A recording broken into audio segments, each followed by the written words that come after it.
The Wolf Wilder by Katherine Rundell. Chapter 15. The children who came tearing up to the stone gates of St. Petersburg on Thursday had faces filled with fear. Their panic was impressive and had been practised diligently the night before.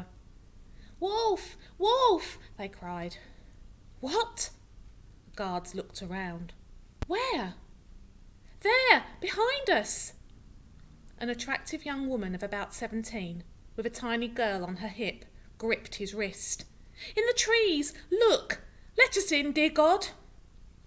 The soldiers pushed open the gates, and the children streamed through, a dozen of them, led by a girl with men's boots and a red hooded cloak. A boy with a missing front tooth shouted something. It might have been, "We're in!" and had a hand clapped over his mouth. But the guards' attention was on their guns, and on firing at the animals, who suddenly veered, as if at a signal or a whistle, and disappeared back into the snow. "Vermin," said one guard. "That's what the general says. Vermin with big teeth." It was understandable then that they did not recognise the two magnificent gold-anointed animals who came processing past them half an hour later, led on a chain by a young soldier. He saluted as he passed, and they returned the gesture. They did not notice how brightly the boy's face shone with suppressed happiness, how he shivered with restrained joy. Theo and the others were waiting for Ilya in Peter's Square. The sun struck against the golden domes around them, filling the square with sharp winter light.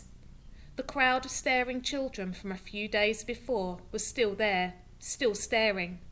It was as if they had not moved.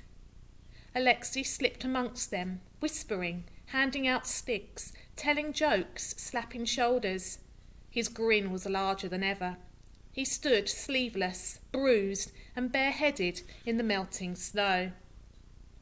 Theo had unplaited her hair and wrapped herself in her old wolf-smelling clothes, and felt more like herself. Her heart and stomach were surprisingly calm.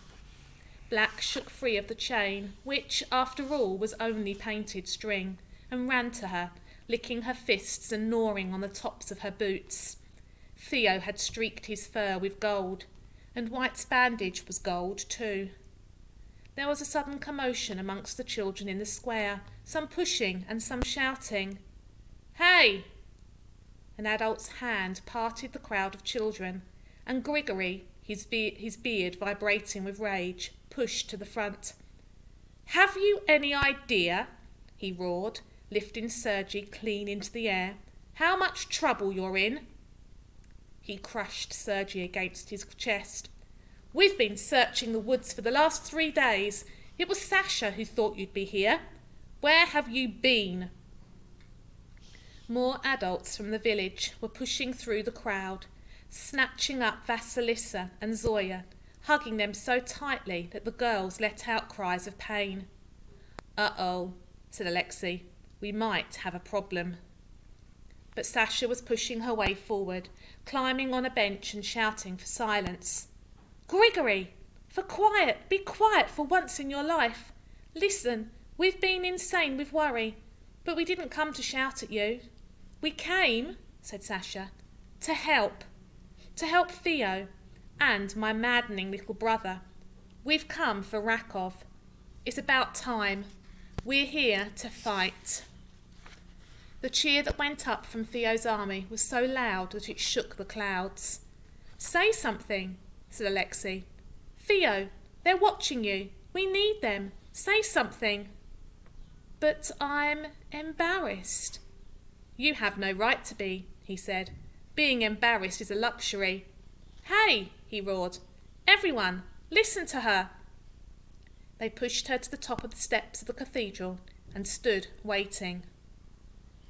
"I don't know what to say," began Theo. Thank you all for being here, but..." The weight of everyone's gaze on her was too much. Hot, shameful tears began to fill her eyes. She turned to Alexei, fighting the wobble in her chin. "I don't know how."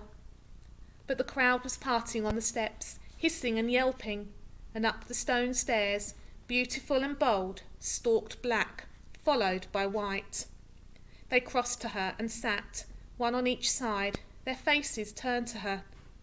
Theo laid a hand on their heads.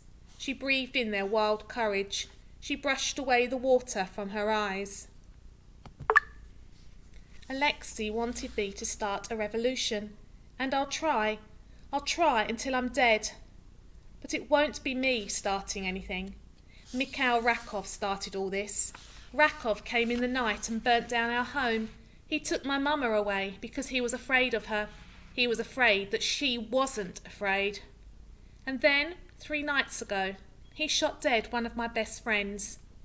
There was a hiss from the crowd. A group of men came out of a bar and stood, staring in the middle of the road. She was a wolf. Someone laughed, but Theo kept on. She was the bravest and the cleverest wolf in the world, and so now I need to be braver, so that the total sum of bravery isn't less.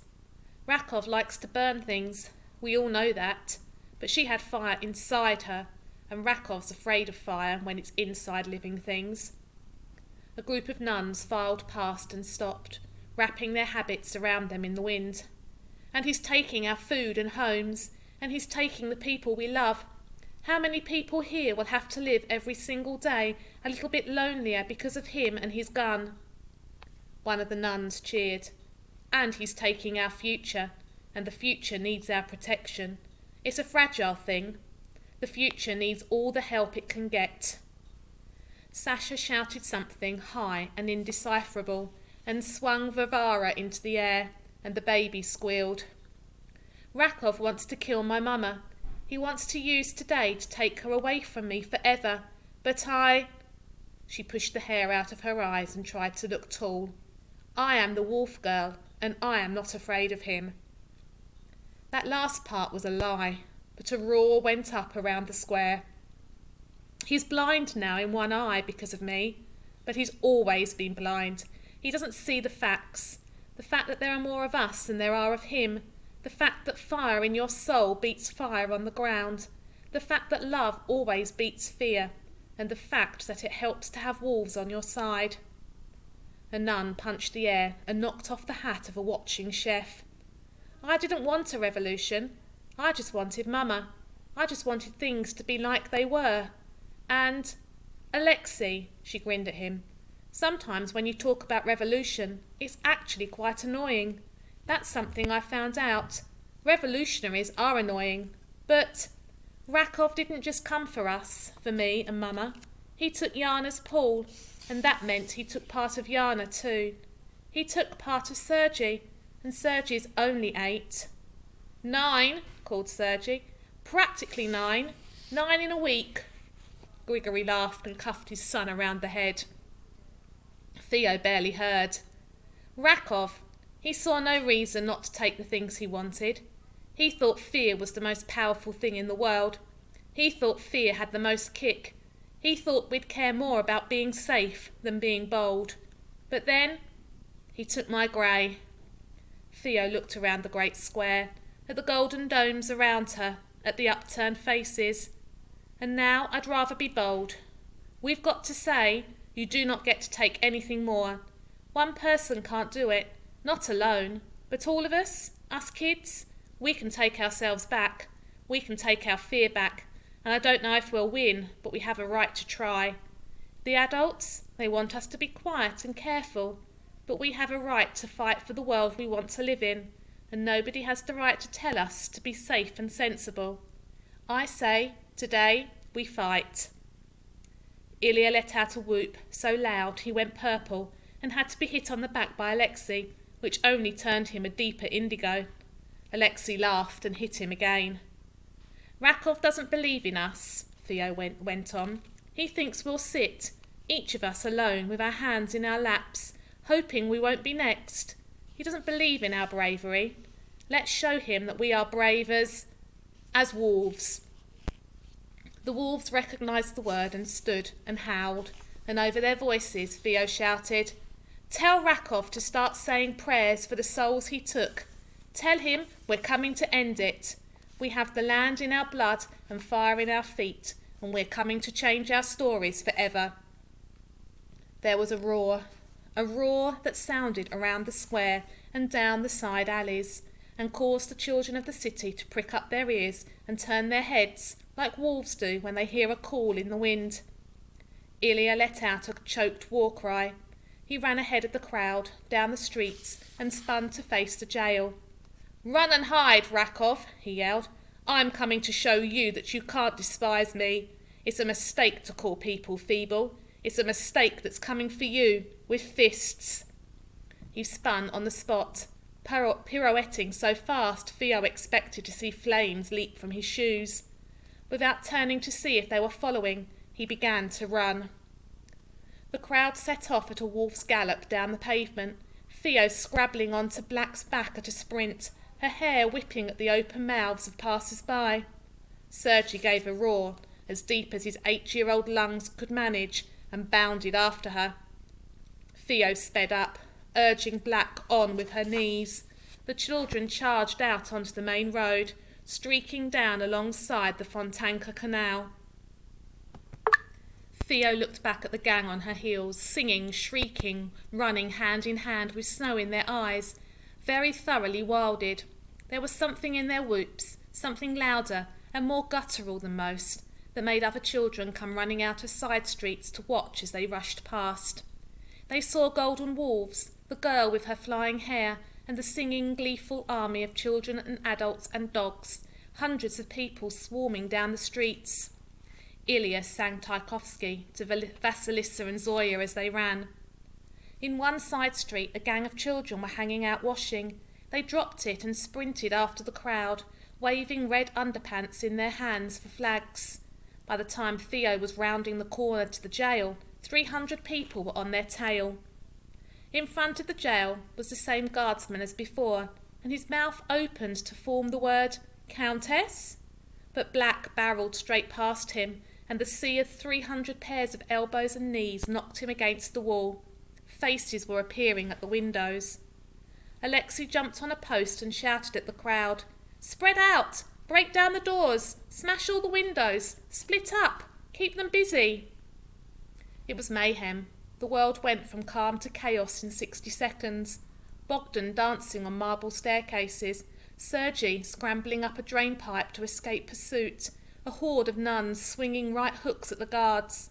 All of them, even the smallest, kept up a roar of noise as loud as a 100-piece orchestra of fury. Theo slipped past them all, taking the route Ilya had drawn for her in the charred wallpaper the night before. Dozens of guards shoved past her, running in the direction of the riot, some still chewing their lunches. One struggled to button his braces as he sprinted down the corridor. They ignored her. One lone girl with a pair of wolves, walking as fast as she dared, her head down. As she neared the north wing, the paint became shabbier and the corridor narrower. Ahead of her she could see iron doors set along the wall. She sped up. Black and white ran at her heels, their noses touching the floor. Theo rounded the corner and froze. She grabbed the wolves' necks to hold them back. A guard stood alone in the middle of the passage, his pistol pointing at her chest. "Halt!" "I'm halted. Look!" She held both hands above her head. "Don't move!"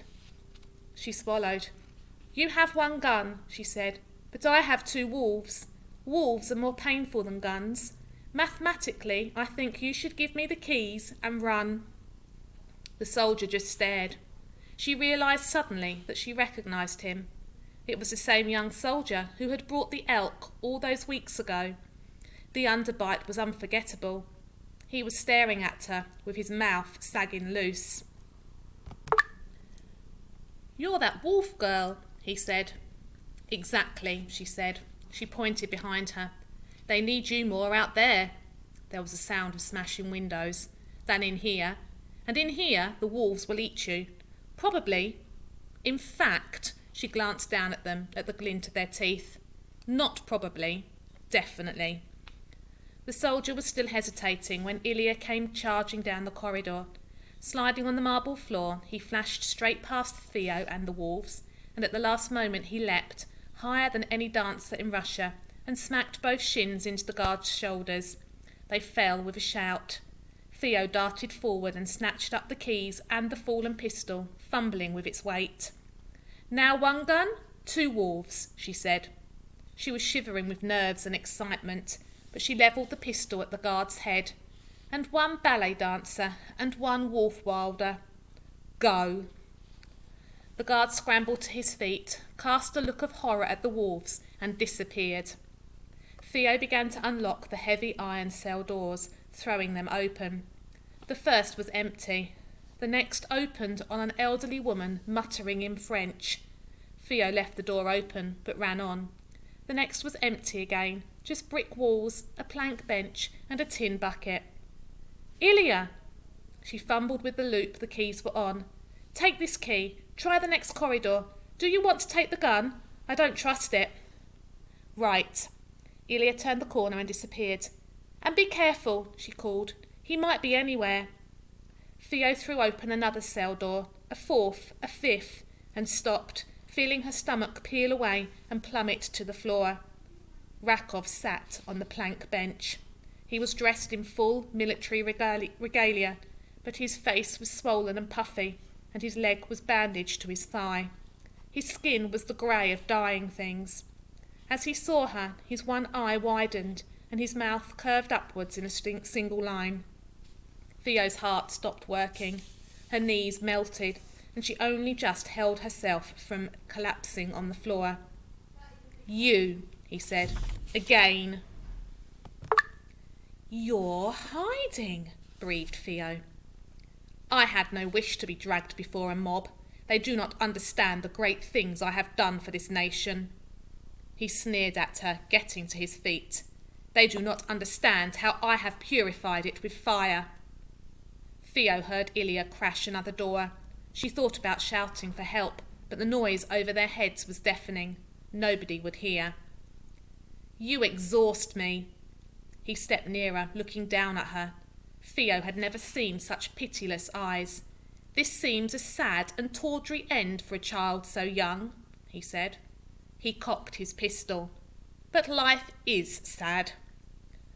"I won't," began Theo, but Black gave a growl that shook the air. White stalked up behind him and growled too, a duet of pure animal menace. "The wolves. They've recognised you," said Theo. "Wolves do not said Rakov. But as he spoke, Black streaked past Theo and leapt at him, champed his teeth deep into Rakov's hand as the pistol fired and twisted with his jaws. Everything went murky for a moment as Theo was pushed against the wall by White's charging body. When the world cleared, Rakov was backed into a corner several metres from his pistol. His lip rolled up in so high a sneer that his moustache and eyebrows seemed ready to meet in the middle. "You don't know what you're doing. Call those wolves off." His voice was full of confidence. "Idiot child, you don't know what will happen if you lay a finger on me. You will be killed." "But you just tried to kill me, so that's not a very useful threat." "You do not understand power, or the way the world works." He looked down at the wolves clustering nearer. "You wouldn't dare." "I think I do dare," Theo said. Her head was swimming, but she forced herself to edge forward in a half-crouch and pick up the pistol, then run backwards. "I think I do understand.